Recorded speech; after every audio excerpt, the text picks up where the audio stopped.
ის ტრაგედიები რაც ხდებოდა და რა სიტუაციაც იყო და აი საზოგადოება დაახლოებით ესეთი ფრაზა თქვით, რასაც უშვებს ის სიტუაცია ხორციელდება სახელმწიფოში და აი როცა საზოგადოება მზად არ არის და ჩემის აზრით 20 წელია მზად არ იყო და შეიძლება ითქვას რომ ალბათ დასაწყისი ვერც იქნებოდა იმიტომ რომ აბსოლუტურად სხვა მდგომარეობიდან უცებ აღმოჩნდა მოუმზადებლად სხვა სიტუაციაში რომ აი ვეღარ აეწყო საზოგადოება და მით უმეტეს შემდეგ მოვიდა ნაციონალური მოძრაობა სააკაშვილის ხელმძღვანელობით რომელმაც გამოიყენა მე ვიტყოდი ეს სიტუაცია სრულიად გააზრებულად ეს ჩანს ის დონე არ იყო ისინი რომლებსაც ვერ მივხვდარიყვნენ რომ როგორ უნდა ქვეყანა აშენდეს და საზოგადოება გამოსწორდეს და აი თქვენი აზრი მაინტერესებს თქვენ გადაიტანეთ ამდენი უსამართლობასაც ვერ დაარქვა რა თქვენ რა ვიცი რა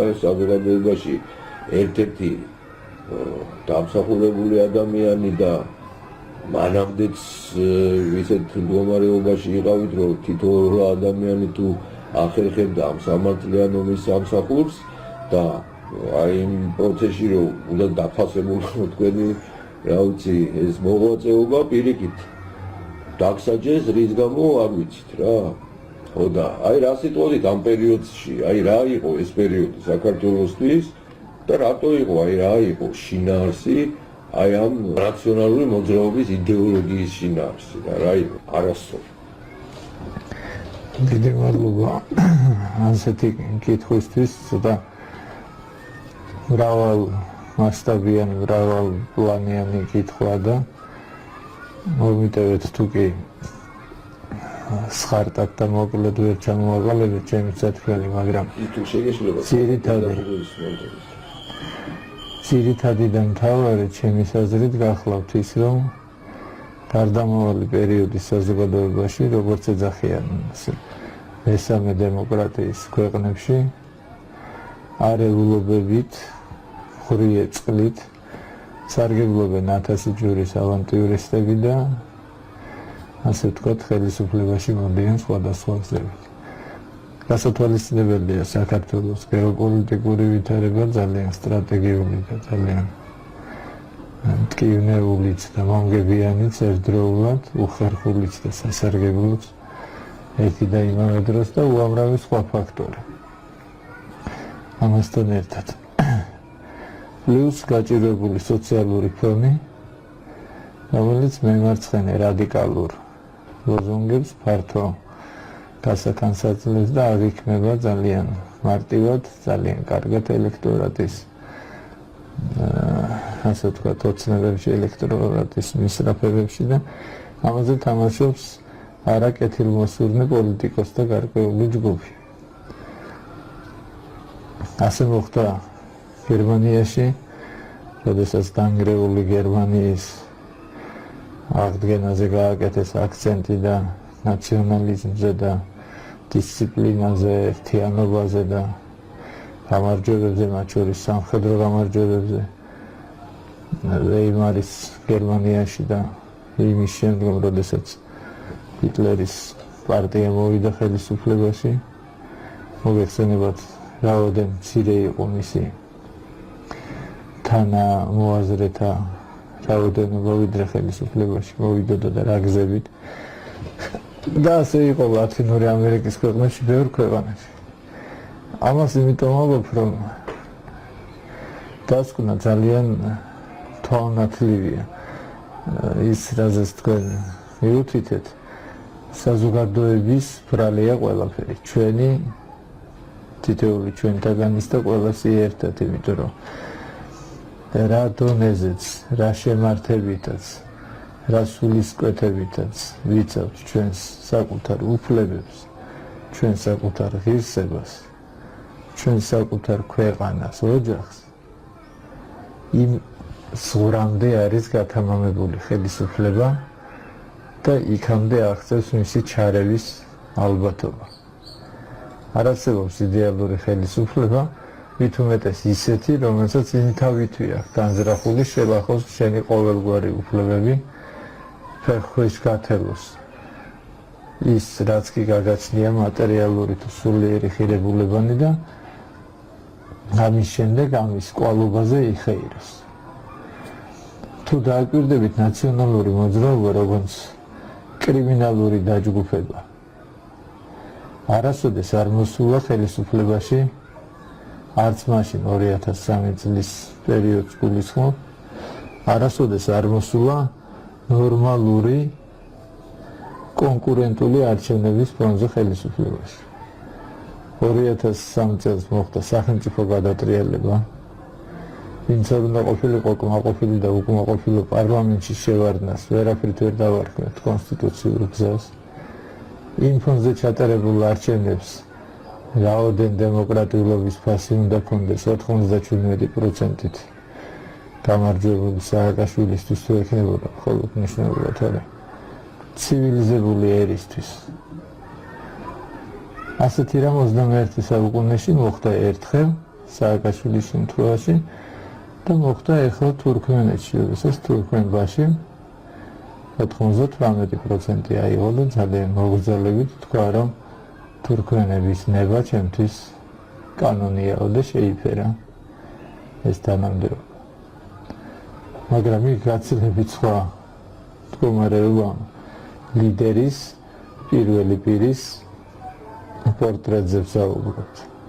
თითი განსხვავდება მაშინდელი სააკაშვილი დღევანდელი სულ რაღაც რამდენიმე თვის წინ ჩატარდა თურქმენეთში ეს არჩევნები, სადაც ახალმა თურქმენბაში 97 თუ 98% მოაყრა. იქიდან მოკიდებული უფრო ადრე თუ გნებავთ, როდესაც საკრებულოში მოიპოვეს მათ უმრავლესობა. არ იყო ის ნორმალური პროცესი, როდესაც გამარჯვებულმა ლეიბორისტებმა ნაწილი თავისი უფლებამოსილებისა თუ ხმებისა გადაულოცეს ორმხრივი პარტიული მოლაპარაკების საფუძველზე და ასე შემდეგ და ასე შემდეგ. ყველა შემდგომ არჩევნებს დაღივით თან ახლავს დაყალბება, ფალსიფიკაცია, სპეცნაზის დაცემები საარჩევნო უბნებზე, ვითომ გადადგომა მანიფესტაციის დარბევის და დახვრეტის შემდეგ მერე ამ ფონზე თავიდან უფლებამოსილებებში მოსვლა სხვა რა გადარჩენოდა, უნდა გადამდგარიყო, კი არ უნდა დაგვამადლო, რომ გადადექი. შევალდებული იყავი, გადამდგარიყავი მაშინ, ხოლო რომ გააყალბე ის არჩევნები და შეიტყაპუნე, ასე ვთქვათ, არჩევნები, კიდევ ერთხელ მეტყველებს შენს პოლიტიკურ ნამდვილ რეალურ სახეს. იქ ლტოლვილებთან საუბრის დროს დაღვრილი ცრემლი ყალბია, ფარისევლობა და ამაზე გახსოვთ თქვენ მთელი ქვეყანა იცინოდა. იმიტომ რომ მას არ ტკივა. არა თუ ცალკეული გამოყარა ლტოლვილები იბერიიდანაც და არაფერი არ გადაუხადა 500 ლარად სახლი მიხიდეთ იყო რა თქმა უნდა და ლტოლვილად აქცია კიდევ იმ ტერიტორიაზე მოსახლე ხალხი, რომელიც დაკარგა ის 20%. თუმცა ძალიან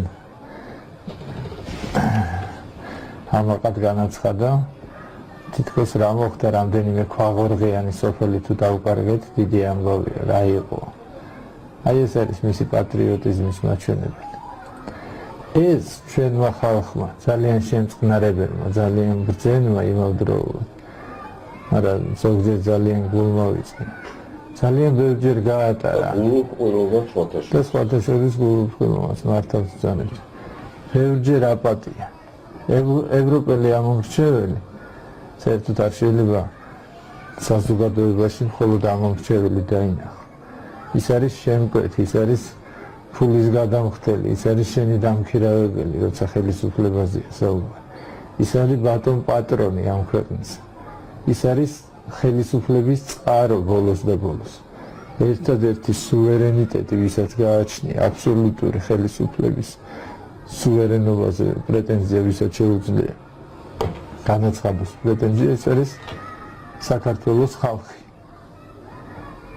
ეს არა მარტო კონსტიტუციური და იურიდიული დოგმა, ეს არის ისტორიული რეალობა, სტუმრობთ ჩვენი მართლმადიდებლური სინამდვილეც და ბოლოს და ბოლოს 1000 წლეულები ამას მოწმობს.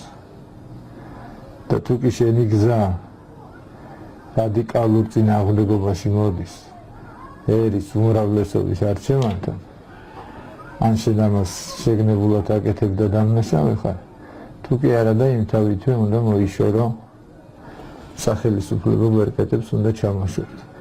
მოგეხსენებათ თქვენ გერმანიის პრეზიდენტი მარტო იმიტომ იქნა გადაყენებული თანამდებობიდან სხვათა შორის საკუთარი ინიციატივის საფუძველზე, რომ ის 20 წლის წინანდელ სადისერტაციო ნაშრომში რამდენიმე აბზაცი პლაგიატობის ნიშნით იქნა აღბეჭდილი.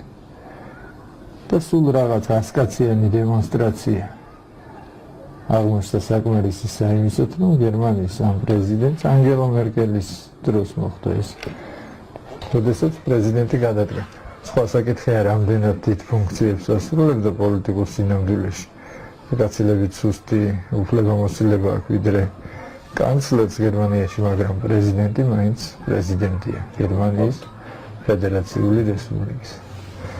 აქ შინაგან საქმეთა მინისტრის ცოლი უხელმძღვანელებს იმ ოპერაციას, რომელსაც სანდრო გირგვლიანის სიკვდილი მოჰყვება. თუ მისი ნათესავი იდგება ბუნტის დროს, პრეზიდენტის ნათესავი ბუნტის დროს, სადაც უამრავი გვამი იქნა აღმოჩენილი ციხეში და უდანაშაულო პატიმრების საკნებში, კალაშნიკოვს უბრალოდ ისროდნენ ტრასერის ტყვიებით და რამდენი დაჭრილი და რამდენი დაღუპული იქნა. ეს ხო საზოგადოებამ თვითონ ნახა. ამის შემსწრე არც ერთი ევროპული ყაიდის, ევროპულად და დემოკრატიულად მოაზროვნე საზოგადოება არაფრის დიდებით არ აპატიებდა ასეთ ხელისუფლებას, ხელისუფლებაში ყოფნას, ის აუცილებლად პასუხს მოთხოვდა, ხოლო ხელისუფლებიდან წასვლის შემდეგ აუცილებლად აამოქმედებდა სისხლის სამართლებრივ მეთოდებს. საქართველოს კიდევ ჯერ კოჰაბიტაციის დამახინჯებული ფორმა შესთავაზეს. კოჰაბიტაცია არ ესწავლება საქართველოს ტოლერანტობის ერთ-ერთი ფორმა ოღონდ პოლიტიკურ ჭრილში, ურთიერთპატივისცემა, კომპენსიური ურთიერთგაგება და ის თუ სადმე შეიძლება იდეალი ყოფილიყო, ეს იყო საქართველოს, სადაც ეკლესიების მარტო განლაგებას რო გადახედო საკულტო დაწესებულებების განლაგებას, იქვე მიხვდები რაოდენ განსხვავებული კონფესიის ხალხი ცხოვრობდა და როგორი იყო ტოლერანტობის დონე ჩვენთან. რაოდენ მაღალი იყო სამართლებრივი კულტურა, როდესაც მე-12 საუკუნეში ქართველთა მეფე მანდილოსონი აუქმებს სიკვდილით დასჯას.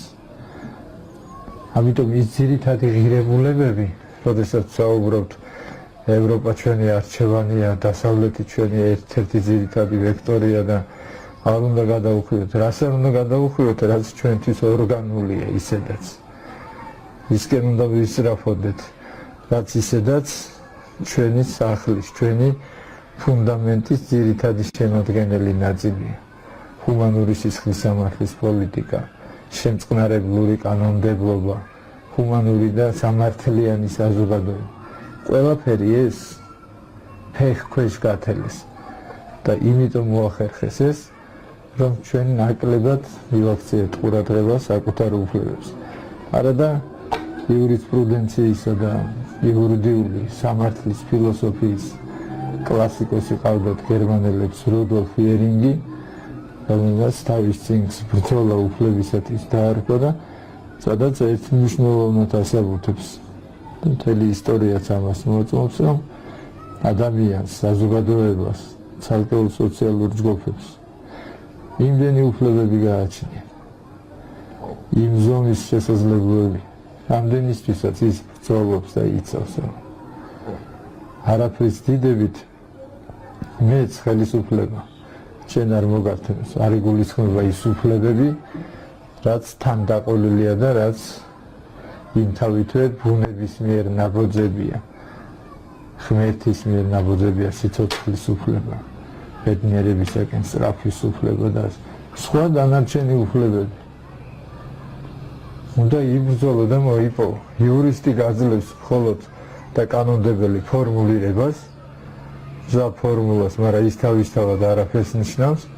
თქვათ ის გეუბნება, რომ შენს მიწის ნაკვეთზე მოყვანილი დარგული ხე თავისი ნაყოფით გეკუთვნის შენ, მაგრამ თავის წარმოშობის შემთხვევაში თუ ეს ხე ნაყოფს, მწიფე ნაყოფს დააღრეს მეზობლის ტერიტორიაზე, მაშინ შენი უფლება უნდა დაიცვა, რომ შენი ხის ნაყოფი ისაკუთრება ისევ შენ და არა სხვა.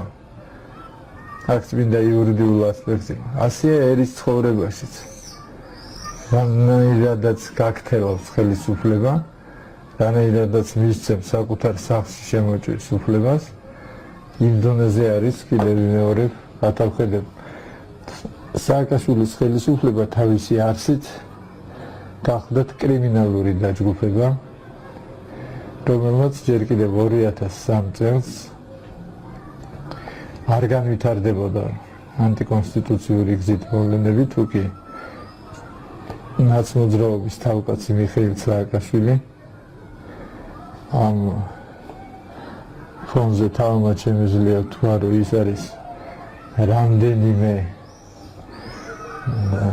სპეცსამსახურის აგენტი, რამდენიმე ინტერესების აღმასრულებელი, ხან ერთის, ხან მეორის, ხან ყველაფრის ერთად ავანტიურისტი მოთამაშე და როგორც ამთავრებენ ისინი ჩემზე კარგად მოგეხსენებათ.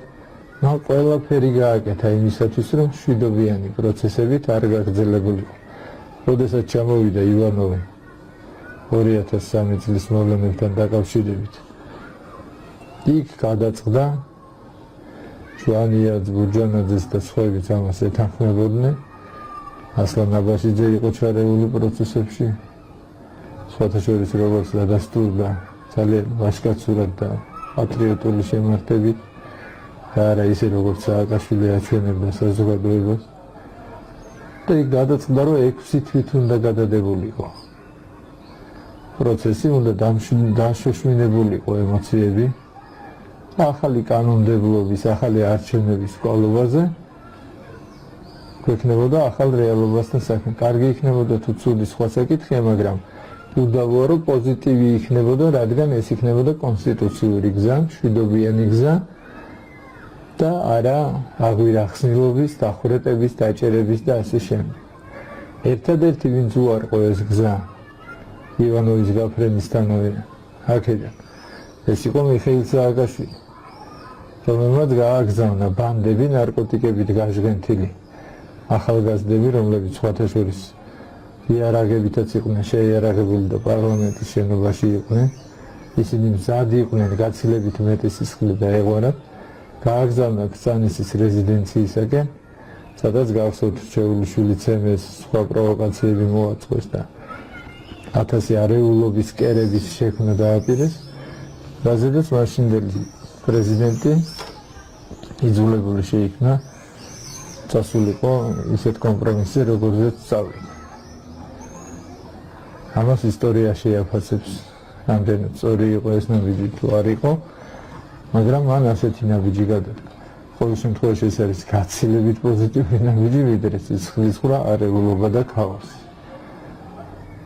მაგრამ ყველა შემთხვევაში, ყოველ წელიწადს, ყოველ 6 თვეში ერთხელ, თუ არ დაიღურებოდა სადმე სისხლი, თუ არ ჩატარდებოდა სადმე სპეცოპერაცია, თუ არ დაიზაფრებოდა რომელიმე სოფელი, თუ ვეტრფენებიდან არ დაბობავდნენ სოფლებს, არ დაჭრიდნენ 4 წლის ბავშვს, არ დაწვავდნენ მოხუცებულ ადამიანს სვანეთში, თუ კი არ შეუვარდებოდნენ ეკლესიას, არ დაანგრევდნენ მის კარიბჭეს, არ დააპატიმრებდნენ 150-მდე ადვოკატს, სასულიერო პირებს, ჩვეულებრივ მოქალაქეებს, მთელს ოჯახებს, სერეკიძის დედას და მამას, მაგალითად 9 კლასელს სერეკიძეს, რომელსაც ძველ ბიჭობის ეტალონად აცხადებდა სააკაშვილი განათლების მუშაკებთან შეხვედრის დროს და ყველა სასამართლო პროცესს ბოლომდე ჩაყვარი, როგორმე ეს ბიჭი გაეთანგათ და გაენადგურებინათ. მერე როდესაც მშობლებს სტრასბურგიდან განაჩენის საბუთების გამოტანა თხოვეს მშობლებს, ეს უნდა იცოდეს ხალხმა, რა საშინელებასთან მქონდა საქმე. ფერს ავიწყდება. მის მშობლებს თხოვეს განაჩენის გიორგი ამ დროს გადასარევად იქცევა უმაღლესი აბარებს ციხიდან. არ ეპუება უსამართლობას. 15 წლის დაჭერილი ბიჭი, რომელსაც 10 წელი მიუსაჯა. მშობლებს ეუბნებიან გამოიტანეთ სტრასბურგიდან საბუთები და ჩვენ გიორგის გავათავისუფლებთ მაშინვე. გულუბრყვილო შვილს დანატრებული დედა და მამა მაშინვე მიემგზავრებიან და მოაქვთ საბუთები მიუხედავად რჩევების, იმიტომ რომ დედმამის შვილობას, უпростоრად დედაშვილობას და მამაშვილობას ალბათ წინა შვილის გამოყვანაზეა ლაპარაკი, რომელსაც წინა 10 წლიანი, 8 წლიანი თქვა სასჯელი უდრის იმ დროს. გამოიარეს ფრანკფურტის და სტრასბურგის აეროპორტები თუ არ მახსოვს, ორი აეროპორტი. და თბილისში ორივე ცოლქას აღმოაჩნდა დიდი ოდენობით ნარკოტიკი ჯიბეში. იჭერენ და იქვე ლაპარაკობენ. შვილს რა თქმა უნდა არ უშევენ და მამას ეუბნებიან, აიღე შენ თავზე, თორე ორივეს ძალიან დიდ.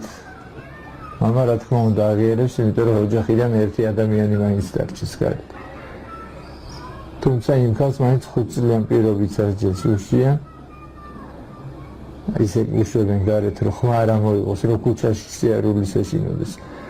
რომ ამანათის გადაცემა ციხეში მისთვის პრობლემა იყოს. მამას ცალკე ათავსებენ ციხეში 20 წლით თუ დიდი ხნით და შვილს კიდევ იმ სასჯელზე უმატებენ და უმატებენ. სტრასბურგში იმედები ამოიწურა, იმიტომ რომ განახლება არ ხდება. ცოტა ხნის შემდეგ სერეგიძის მამა, რომელიც სასჯელს იხდის, ვითომ და გაუმართავი ელექტროგაყვანილობის გამო გარდაიცვალა ციხეში. აი როგორ უსწორდებოდა 15 წლის ბავშვს სააკაშვილის ხელისუფლება, პირადად თვითონ სააკაშვილი.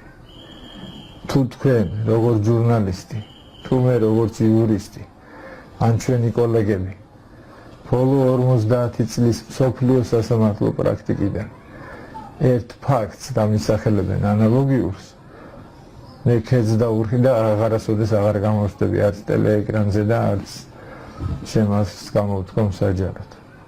აი აქ მაქვს რამდენიმე ტომი ცნობილი ამერიკელი სამართლის ისტორიკოსისა, რომელსაც ქვია პოლიტიკური პროცესების ისტორია დასავლეთში.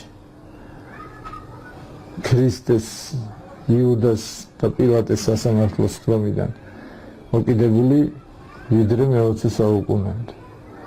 ევოლუციების დროს გამართული პროცესები, მარატის, დალტონის და სხვების წინააღმდეგ პოლიტიკურ პროცესებზე ლაპარაკი. რუსეთში ანალოგიურ სისასტიკეს, ანალოგიურ არაადამიანობას ვერსად ვერ ნახავთ.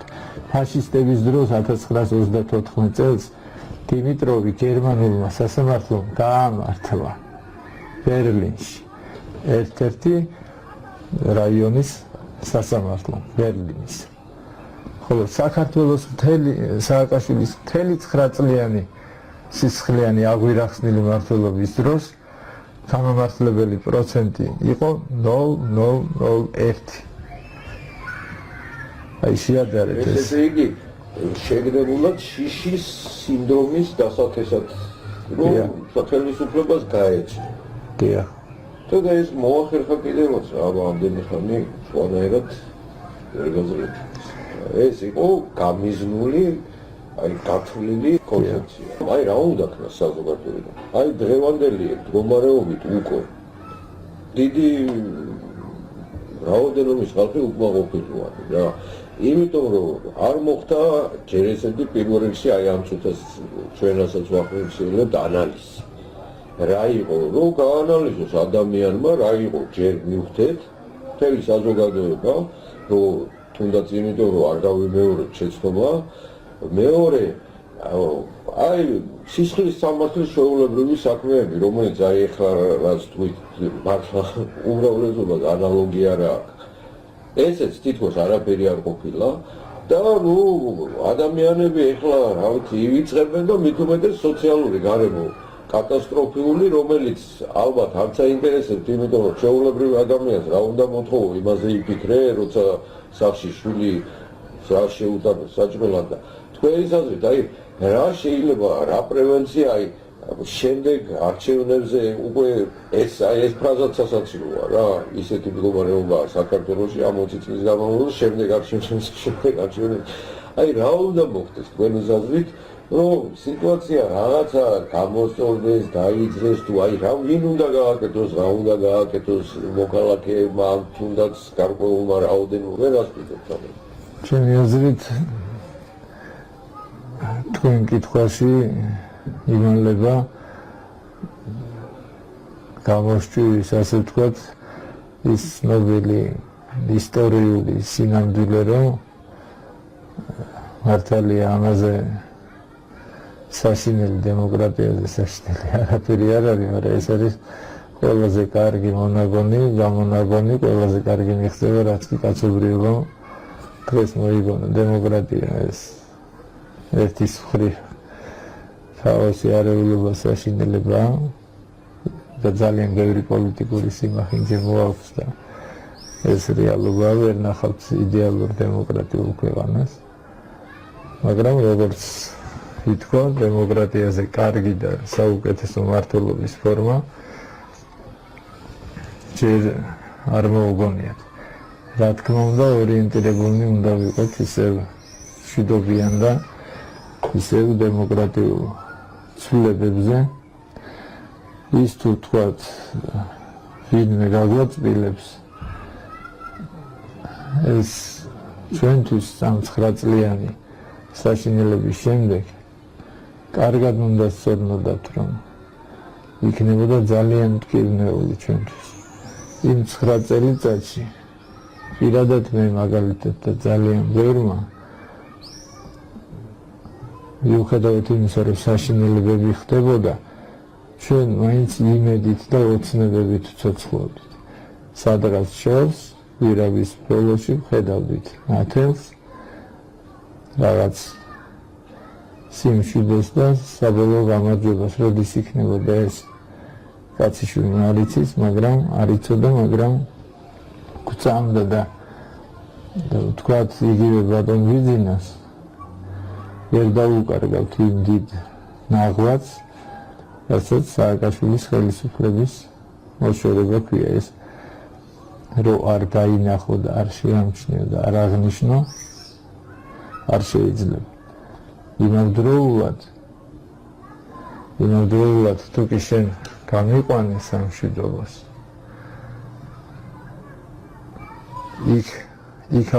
იქ აღარ უნდა დამტოვოს სასოწარკვეთილ მდგომარეობაში და იქ აღარ უნდა აგრძნობინო თქვენ ბრძანეთ უკმაყოფილო ადამიანი. უკმაყოფილოა საზოგადოება იმიტომ კი არა, რომ უმადურები არიან. უკმაყოფილონი არიან იმიტომ, რომ ვერ მიაღწიეს სამართალს. სხვათა შორის ეს ძალიან კარგი თვისებაა ქართული ხალხისა, რომ სამართალი ურჩევნია, სამართლის აღსრულება ურჩევნია, ვიდრე ვთქვათ მატერიალური კეთილდღეობა. სამართალი ურჩევნია, ვიდრე ვთქვათ მაღალი ხელფასი და ასე შემდეგ და ასე შემდეგ. ყველაზე დიდი თვითკმაყოფილების გზნობას ადამიანი განიცდის მაშინ, როდესაც შევახული უფლების აღდგენა ხდება. ეს ფსიქოლოგებმა, სამართლის სპეციალისტებმა დიდი ხანია დაადასტურეს. იმიტომ რომ თუ რამე გაგაჩნია შენ როგორც ადამიანს, ყველა სხვა თქვა თვისებებთან ერთად, ემოციურ მაჩვენებლებთან ერთად, შენი ძირითადი ისინიც არის, რომ შენ ხარ თქვა პატარა სახლის მესაკუთრე, პატარა მაღაზიის მესაკუთრე, ყავს ოჯახი, ცოლი, შვილი და ასე შემდეგ და ასე შემდეგ. ყველგან იქ მამის უფლება ვრცელდება შენი, იქ საკუთრების უფლება. პატარა მოგრძალებული ფორმით, მაგრამ ეს არის შენი რაობის შემადგენელი ნაწილი. როცა უცხო მუხლუხო მოდის, უსამართლობის სისხლში ამოსვლილი და ამას ყველაფერს წასვლის, ამას ყველაფერს ფეხქვეშ გათევავს, ადამიანის რაობა არის ჩაწიხლული. და აი ამ ჩაწიხლული ადამიანის ბედზია ლაპარაკი. ჩვენთან რო ყოფილიყო 1, 2 ან 10-ოდე შემთხვევა, ადვილად მოხდებოდა ამის ასე ვთქვათ და დარწმუნებული ვარ ძალიან ბევრ ქვეყანაში ხდება ზოგჯერ ნებსით და უნებლიეთ სხვადასხვა გადაცდომები მართლა შემთხვევითობი. რომელსაც ძალიან ხშირად უმაღლესი თანამდებობის პირების იმპიჩმენტი მოყვება ხოლმე და ან თვითონ ის ადამიანი თulis საჭიროთ რომ მე ასეთ სტრუქტურას ან ქალაქს ვერ უნდა უხელმძღვანელო და უნდა გადავდო თანამდებობიდან. ამიტომ ახსენეთ ის კოჰაბიტაცია იმან სიმშვიდე კი არ მოიტანა, იმან სიკეთისკენ კი არ მოაბრუნა ნაცმოძრაობის ლიდერები. პირიქით გაათავხედა უფრო საშინელი მონსტრებად აქცია და გაცილებით სხვანაირ მრისხანე ადამიანებად მოგვევლინნენ იმის შემდეგ, რადგან იგრძნეს რომ თურმე მათი დაჭერის შემთხვევაში ვიღაცა იტყვის რომ პოლიტიკური ელფერი ადევს მათ დევნას. ხოლო გულში ჩემი და ჩემნაირების პოლიტიკურ დევნაზე არ მინდა ჩემ თავზე ვისაუბრო. და არა სადავო საკითხებზე, სადაც უკვე სტრასბურგის სასამართლომ ერთმნიშვნელოვნად დაასაბუთა რომ ეს დევნა ხდებოდა პოლიტიკური დისკრიმინაციის მიზნით. ასეთ საკითხებზე ისინი ჩუმად არიან, დუმან, ხმას არ იღებენ, მაგრამ დღევანდელ ხელისუფლებას ხო შეუძლია ხმა ამოიღოს, ხო შეუძლია ყველაფერი, რაც ნაციონალურმა მოძრაობამ არასო. ბოლოს და ბოლოს ეს სისხლის სამართლებრივი ვალდებულება სისხლის სამართლის პროცესში ერთმნიშვნელოვნად არის მითითებული, რომ ადამიანის უკანონო დაკავების ან მშავდების შემთხვევაში ხდება მისი უპირობო რეაბილიტაცია, განაცდურის ანაზღაურება, მატერიალური სამსახურში აღდგენა და ასე შემდეგ და ასე შემდეგ. როდესაც შენ არ ასრულებ ასეთ ფუნდამენტურ მოთხოვნას კანონმდებლობისას, მაშინ არ აქვს მორალური უფლება მოთხოვო სხვა საზოგადოების სხვა წევრს, თუნდაც მარიხუანის წევრს პასუხი. შენ ათასობით ადამიანის უფლებას არ უღებ და ის საკუთარ ჯანმრთელობას ხუპავს. კარგს კი არ შვება, კი არა ვაქეზებ ამგი პროპაგანდას კი არ ვეწევი იმისას, მაგრამ შენ უნდა გქონდეს უფლება, როცა ხელისუფლებაში ხარ. მოთხოვო მორალური სახე აჩვენო. წინააღმდეგ შემთხვევაში შენ კარგავ ხმებს და შენ ძალაუნებურად თუ კი ძალით ინარჩუნებ ხელისუფლებას, ხდება შენი დეგრადაცია და ავტორიტარიზმისკენ უნებლიე წასვლა. უნებლიე მიუხედავად იმისა, რომ ამისთან საყოველთაო აღიარება და ამისთან მხარდაჭერა ჰქონდა, თუ არა და საშინელი ფიასკო და წაგება.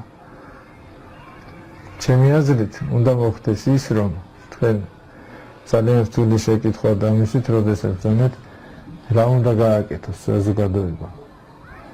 რა უნდა გააკეთოს? ალბათ ისე ის, რაც გააკეთა თავის დროზე სოლიდარობის მომხრეებმა პოლონეთში. ალბათ ისე ის, რაც გააკეთეს ჩვენმა სტუდენტებმა ენის დაცვის დროს, ქართულმა ინტელიგენციამ.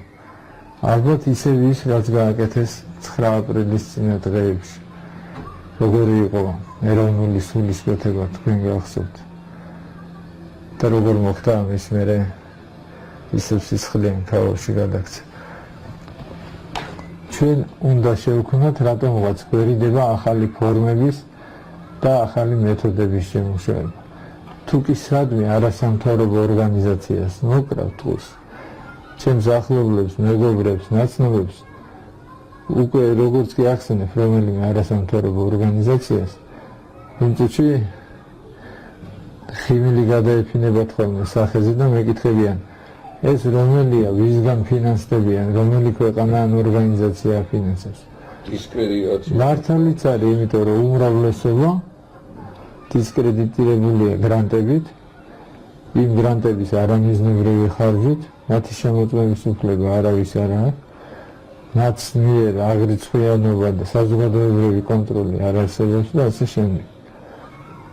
უნდა შევქმნათ ქართული სულისკვეთების არასამთავრობო ორგანიზაციები, უბნების, რაიონების, პატარა რგოლები დონეზე, შევქმნათ ეს გავაფართოვოთ და ყველამ როცა საჭიროა ეს იქნება ერთგვარი მამოძრავებელი ძირითადი ძალა, რომელიც სხვადასხვა დროს, სხვადასხვა ვითარებაში მერწმუნედ თავის სიტყვას იტყვის. უნდა მოხდეს მე ცალკე, თქვენ ცალკე, ერთმა მეზობელმა ცალკე, მეორე მეგობარმა ცალკე, უნდა ავიღოთ საკუთარ თავზე, საკუთარ მეგობრებთან, 5 კაცთან, 10 კაცთან, ვიყვარს ჩვენი ქვეყანა. მოდი ჩვენ აი ეს 10 კაცი ყოველ კვირა დღეს 10 საათზე ვაკის პარკში შევიკრიბოთ და ვისაუბროთ ამ საკითხებზე, რა ვქნა თქვა. მერე დაუკავშირდეთ, ან მოუწოდოთ სხვა მეგობარს, შევქმნათ იგივე ასეთი 10 კაციანი ჯგუფი. შეიძლება ეს ერთგვარად უტოპიურად ჟღერს ქართულ პირობებში და ჩვენ იმიტომ რომ ზოგს დააგვიანდება იმ 10 საათის შეკრებაზე, ზოგს არ ძალიან, ზოგს დაავიწყდება ზოგი ტელეფონით შემოგვითვლის, რომ მე თქვენთანა ვარ და თქვენიც წარმატებებს გისურვებთ. მაგრამ მერწმუნეთ, საბოლოო ჯამში თუ კი მხარ დადგებით, აი ეს ბრძოლა უფლებისათვის, რაზედაც საუბრობთ, გააგვირდება კიდეც და ეფექტიანიც იქნება. მარტო კაცი ცოდვა, ჩვენი გათითო კაცება, როგორც ილია ამბობდა, ჩვენი გათითო კაცება ჩვენი უბედურების სათავეა. უნდა მოვიშალოთ ეს კომპლექსი. აი ერთ მარტივ მაგალითს გეტყვი, ვიცი რომ ეს თქვენი ჟურნალისტური კვლევის საგანი გახლავთ და როგორ შეიძლება სრულიად უუფლებო ადამიანმა თუ კი ის მოინდომებს სხვა ადამიანს იქით აღმოუჩინოს დახმარება და მისმა დაჟინებამ, მისმა თუ გნებავთ შეუპოვრებამ გადაარჩინოს სხვა. როგორც გახსოვთ თქვენ სააკაშვილის მმართველობის შუა წლებში უცხოეთის პრესაშიც და ქართულ პრესაშიც აქ-იქ გაჟღერდა ინფორმაცია ადამიანის ორგანოების უკანონო ვაჭრობის და ამ საქმეში დიდი უკანონოების შესახებ წერდით. ეს საქართველოსთვის იმდენად მოულოდნელი თემა იყო და იმდენად წარმოუდგენელი, რომ ალბათ ბევრი მკითხველი, საზოგადოების ბევრი წევრი არც აქცევდა ყურადღებას ეს ფანტასტიკის სფეროდან მოტანილ ყურის მომწვევ ამბებს გავდა. მე მოგიყვებით მოკლედ შევესწრები გითხრათ იმის შესახებ, რაც საკუთარი თვალით ვნახეთ თბილისის საპატიმროში და ციხის რესპუბლიკურ საავადმყოფოში, რომლის მორგი ითვლებოდა ერთ-ერთ ცენტრალურ მორგად, სადაც ყველა საპატიმროში გარდაცვლილი ადამიანი იყრიდა თავს. ჩვენ მაშინ ჩავთვალეთ, რომ ის რასაც უკეთებდნენ პატიმრებს, ამას აკეთებდნენ გარდაცვლილ ადამიანებს, ან მომაკვდავ ადამიანებს. ეს კიდევ საკითხავია, იმიტომ რომ ამის ზუსტი მონაცემები ჩვენ არ გაგვაჩნდა. ჩვენ გვეგონა, რომ ეს იყო ეტყობა, როგორც ჩვენს მათივე გამაშვებული, ეგრეთ წოდებული უტკა, მათივე ინფორმაცია, რომ ვითომ საიდუმლო ამ სახით იქნა გაჩერებული. ჩვენ გვეგონა, რომ ამას აკეთებდნენ იმისთვის, რომ პატიმარზე, გარდაცვლილ პატიმარზე, მისი უკვე ქარით, ციხის ქარით გასვენების შემთხვევაში, როდესაც ის გადაეცემოდა ჭირის უფალს, ამ უკანასკნელს აღარ შეძლებოდა ნორმალური ალტერნატიული სასამართლო სამედიცინო ექსპერტიზის ჩატარება. როგორ შეიძლება და ექსპერტიზის ჩატარება ისეთ გვამზე, ისეთ სხეულზე, რომელსაც აღარც ფილტვები ქონდა, აღარც ღვიძლი, აღარც გული, აღარც კუჭი, აღარც თირკმელები და ასე შემდეგ და ასე შემდეგ. ჩვენ დავწმუნდით და ვინც აკეთებდა ამას, ის ადამიანი რამდენიმე კოლოფი სიგარეტის საფასურად თვითონ პედოფილიისთვის თუ პატარა გოგონას გაუპატიურებისთვის უბრალოდ არ მახსოვს. მასამართლები ძალიან დიდი ხნით და ადმინისტრაციასთან მოთამაშეობდნენ კაცი თვითონ აკეთებდა საკუთარი ხელით ამას და სიამაყით ყვებოდა ხოლმე. თქვენ ხო წარმოგიდგენიათ როგორი მოსასმენია ასეთი ადამიანისგან ამ სინამდვილის მოსმენა, ან როგორი დასანახია, როდესაც ის შედის მორგში ჭუჭყიანი ამუნიციით, ვითომ სამედიცინო ჩაცმულობით და ისი ხივილნარევი ნახევრად იდიოტური გამომეტყველებით მოყოლი სამწუხაროდ სიმართლე. ის კაცი ამბობდა, რომ და ჩვენს დავინახეთ, რომ ადამიანის სხეულების მაგივრად თავის ტვინის, გულის, სხვა ორგანოების ნაცვლად ის ალაგებდა ხის ყუთის ნაჭრებს, ჯოხებს, აგურებს, იატაკის ჭუჭყიან ჩვრებს, სხვადასხვა ნაჭრებს, სისხლიანს, ზოგჯერ ნაგავს, ზოგჯერ სივას და ისე გაკერავდა გვამს და ისე გაქონდა თხო. ამას აკეთებდა წახალისების გამო, იმიტომ რომ ადმინისტრაცია აძლევდა შვებას, ან 1-2 დღით დასვენების საშუალებას, ან როგორც მე აღნიშნე შვებულებასაც კი, იმიტომ რომ ეს ადამიანი ერთ-ერთ მიტინგზე ვნახე. ეს ის მიტინგია, როდესაც უცნობი გადახდა შინაგან საქმეთა სამმართველოს შენობაში.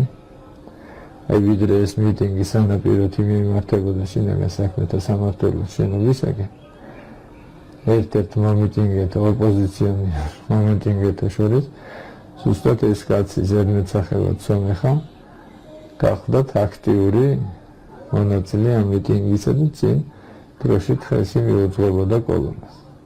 კაც, რომელსაც ჰქონდა თუ არ ვცდები სამუდამო პატიმრობა, ან 30-25 წლით თავისუფლების აღკვეთა მაინც. ის იყო ოპერატიულ დავალებაზე გასული და ჩვენი ხანმოკლე საუბრის შემდეგ მან დატოვა იქაურება.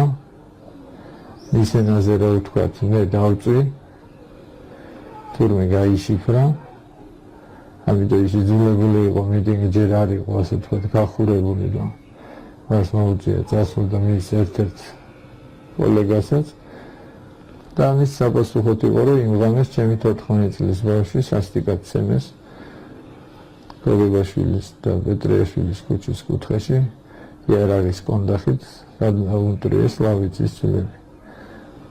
ალბათ ეს იყო იმიტომ, რომ ეს კაცი მომივიდა და ხო ეტყოდა, რომ აი ასეთმა ყოფილმა პატიმარმა მე მიცნო, აღმოჩინა და შიშის გამო მე იძულებული ვიყავი ამიტომ.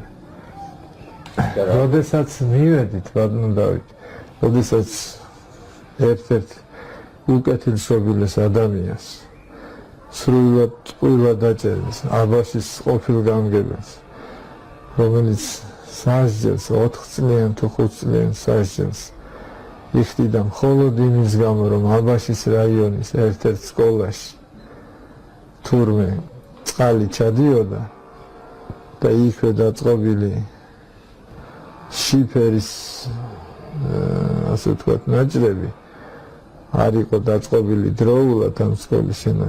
აი ამის გამო აბაშის გამგებას მიუწევდეს 4 წელი და ეს სასჯელის სწორიც რომ ყოფილიყო და ფაქტიც რომ სინამდვილეს შეესაბამებოდეს ამ კაცის შაურდება არ შეიძლებოდა მისი უმძიმესი დაავადების გამო და საშინელ ყოფაში მიუხედავად საჭიროების წერისა, მიუხედავად იმისა, რომ ის ჰიპერტონიკი იყო, გულის მძიმე დაავადებები და მიუხედავად იმისა, რომ ყველგან დააფიქსირა თავის ის მაინც გაუსაძლის პირობებში ყავდათ, როგორც შევარნაძის ხელისუფლების ერთ-ერთი გადმონაშთი და ნიმუში კორუფციის. ამიტომ ის ან უნდა მოუყარიყო, ან საშინოდ უნდა ეწამებინა. ის კაცი მართლა გარდაიცვალა იქ და ჩვენ იცხოვასთან ერთად ჩვენს მეგობართან, რომელიც ისიც მან დიხტიდა სასჯელს და რამდენიმე მეგობართან ერთად რამდენიმე საათის მანძილზე ყარაულობდით მორგთან საიმისოთ, რომ გვამისთვის არაფერი ევნოთ და ნორმალურად გაპატიოსნებული წესით გასულიყო ყველგან. იმის გამო, რომ ჩვენ ვიდექით დიდხანს იმ პერიოდში შეუპოვროთ, არ დავემორჩილეთ არც ბრძანებას, არც თხოვნას დაგვეტოვებინა, ეს მაგალითისთვის მოვიყვანე, რომ ერთიანობა, ერთად დგომა, აი ესეთ გაუსაძლის პირობებშიც კი რაღაც მცირეოდენ შედეგს გვაძლევს. იმ ოჯახისთვის ალბათ ძალიან დიდი მნიშვნელობის შედეგს, მაგრამ აი ასე და ასე მიიღწევა ერთიანობით, მხარში დგომით და გათითო კაცების მოსპობით. ეს უნდა იტვირთოს ქართველმა ერმა.